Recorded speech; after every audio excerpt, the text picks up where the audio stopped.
There's a video of setup for halibut that I'd recommend for you.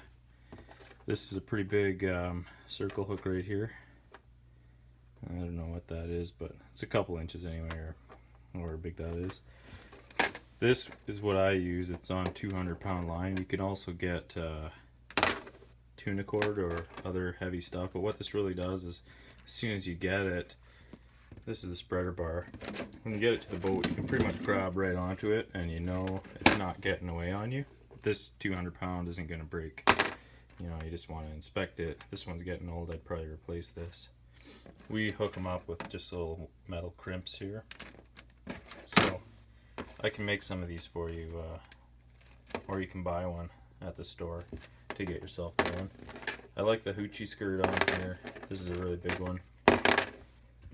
I put them on upside down.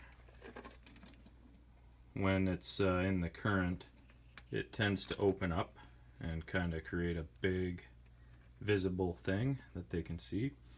And this is important to have this skirt on here because when a small fish picks off your bait, you'll be fishing a bare hook. But at least this way, maybe you got a chance of getting a bite. So go for that. When you have a salmon head, put the mouth of the salmon head right into the hook. So the mouth will be sitting up here and the head will be like this, and a triangle coming back, and the back part of the head where you cut it off would be back here. And if you can get both the lower jaw and the upper jaw into the thing so that its mouth is closed as opposed to open, that's better. If the mouth is open, it draws a lot more drag and resistance, and it ends up farther behind your boat. That can be a good thing. If you're fishing 4 rods, you kind of want to have one right under the boat and one further back. So what you tend to do in that case is use a lighter weight and open the mouth, and that'll drag it further back. This is not the kind of weight that you use, but I don't have one right here in the house, so I'm just pinned this on here to show you where to put the weight. You put it on the short end. You would normally get a circular round weight. The 2-pound one is the max that you can use legally, and I usually use those. You can also use a 1-pound, and I use usually 1 pound on the back rod and 2-pound on the front rod. That way the front rod is directly under the boat and the back one might be 20 feet or 30 feet behind the boat. Good little tip there. That prevents you from getting all snagged. That's if you're fishing 2 rods on each side. More hooks. This is the terminal gear that you need on your fishing rod. This I just cut off one. Here's the braided line. Put a bead on it. This is really important for halibut. It's a different type of swivel than what you'd normally see. This is a corkscrew swivel. It's really heavy duty, and that's what you need for halibut. And it's so easy to connect and disconnect. It just twists on. You'll see those other kind of snap swivels. They're kind of actually like this, where you squish them and they open. But they're a lot smaller, and they tend to not withstand to a halibut. This one here is really big. It comes on a spreader bar rig, so yeah, you could use something if you could get one that big, but really go for these corkscrew swivels if you can find them. They're money. And you need to know the knot for braided line is called the Palomar. It's a special knot. It's really actually easy to tie once you figure it out. All you do is double over the line, thread it through the eye, tie an overhand knot, which is like the simplest knot you use to do anything, tying your shoes or whatever. And then you end up with a loop, and you just thread it over the rest of the whole body. It comes in, pull it tight. Probably a website would show you how to tie that knot easier.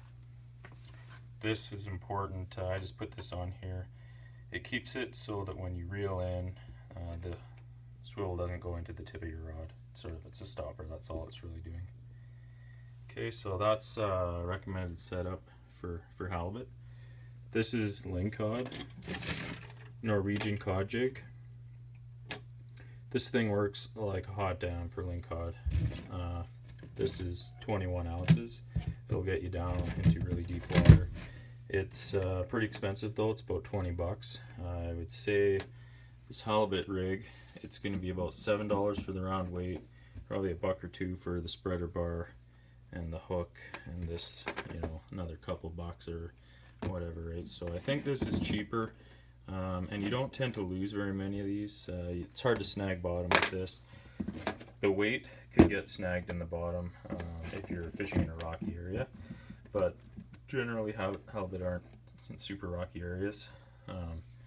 These things, lingcod, they live in rocks on cliffs, and these hooks being on the bottom, you just got to be really careful. You bounce it down, reel it up, and jig, you know, come up. Make sure your line is vertical. If your line is out at a horizontal angle, that means your boat's drifting too fast and you're at trouble. Just tell your anglers to reel in and reposition back on the lingcod hole, let her down. Thing with these is that, you know, as you pull up, it's going to come down. It shoots sideways like this, and the first thing that hits is the bottom and the hook, and it always snags these little white sea anemones down there, and they're really tough. 50% of the time or less, you get your hook back, and the sea anemone is attached. Other time, it's gone. And we are doing that with 80-pound test, and I think there's actually a case to be made to buy 120 or 150 pound line and look at this snap ring here and go and get an aftermarket one that's rated for like 50 or 70 pounds. That way, when you snag bottom, this thing here should give. Your hook will be gone, but you'll come back with the jig and your 150 pound line, so something to consider. This here is a really good jig as well. We just started using this a lot recently. The cool thing about it, you can see it dives nose first and it hits the rocks with the nose. That's why the paint's all busted off. So it rarely snags, and this thing catches lingcod like crazy, equally as good as this, and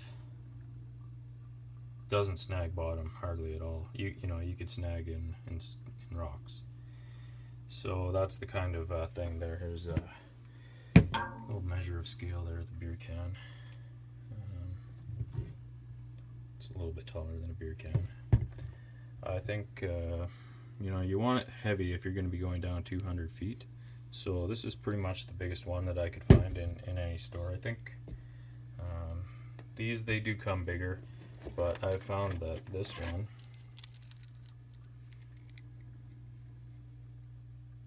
(21 ounces). It's a Slavkraken jig. Norwegian cod jig is what it's called, and they come in different brands. It's all made of stainless steel. One other tip with this is that you sometimes get your line wrapped around the swivel here and stuff, and like some of these edges on this guy are kind of sharp, and I've noticed a lot of the times that the line right in this first inch or two starts getting frayed. So check that regularly and cut it off and retie it. And same, it's a good idea to retie about 10 feet of your line. Cut that off every, you know, few trips or whatever. Check it and get rid of it if you need to. So anyway, this is basically my standbys.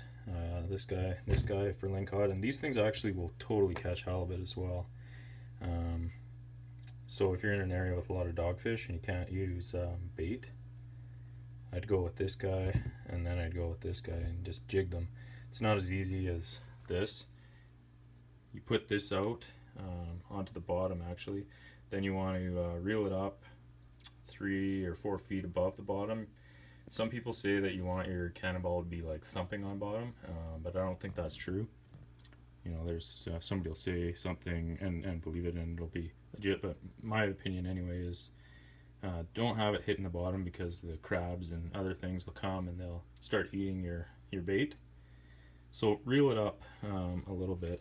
You can see how, you know, I've got a fairly long leader on this guy. It's much longer than the weight is going to be, so that's going to hit the bottom. So just reel it up. You could shorten down the leader, but I like this. It trails out a little bit farther away from the weight. Put it in your rod holder in your boat, and I showed you that rod holder. And then actually what you do is set your drag to almost 0. It should be just enough to hold so the weight doesn't go down when you go up and down a big wave. And then put the clicker on your reel so that it makes noise, and as soon as the halibut starts biting, you got to be really patient actually with a circle hook. Let the halibut take it, It's going to swallow it. It'll go way down inside its mouth. Then, after it's probably pulled out 50 feet of line or something like that, slowly tighten your drag. Don't even do any kind of a hook set or anything. Just tighten up your drag slowly. And what that'll do is the halibut will be swimming away. I can't do this with two hands. The hook will start coming out of his halibut's mouth like this. And this is actually a pretty good illustration of what happens.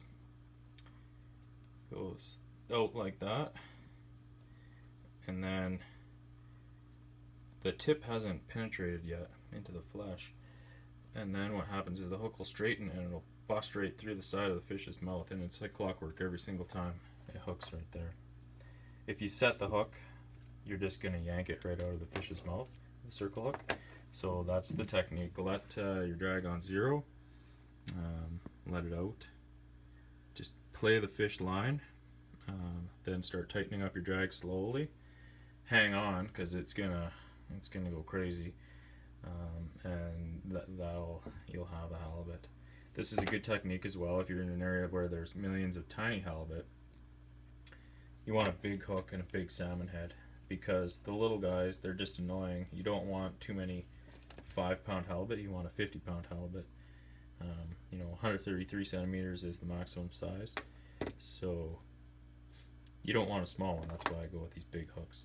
Thing is, maybe down in Victoria there might not be whole tons and tons of halibut. You'll have to see how it's going, so you might want a small halibut.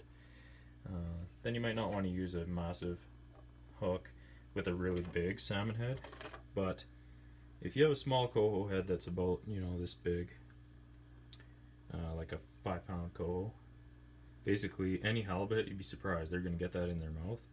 And a Chinook head is something, even like a 20-pound spring head could be eaten by a 50-pound halibut. We just caught a couple this last weekend doing that. So bigger head, bigger fish. It limits the small ones from swallowing it. They can't, so they'll be nibbling at it for a long time. Alright, so anyway, I recommend you get this set up right here. Run it exactly like that.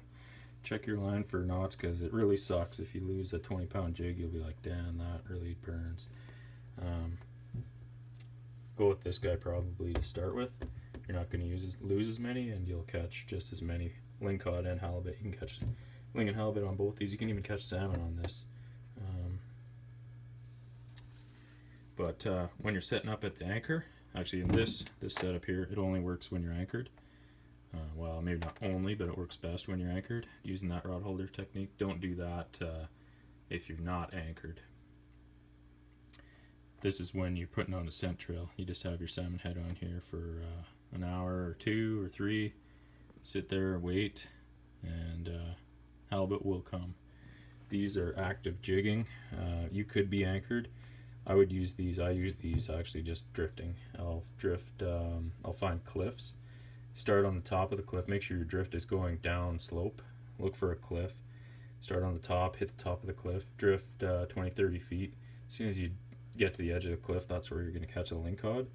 And bomb it down to the bottom of the cliff. And assuming the bottom of the cliff is within 300 feet, you probably catch lingcod all the way down. And as soon as you get to the bottom of that cliff, that's where you're going to catch halibut. Seems like clockwork that way for me anyway. They like to be in a little deeper water. You can coax a halibut to come up, and there are halibut in the shallows as well, but you'll get more cod, more lingcod and rockfish up at the 100-150. More halibut down at the bottom of the cliff really is what I find. Alright, hopefully that helps. Talk to you later.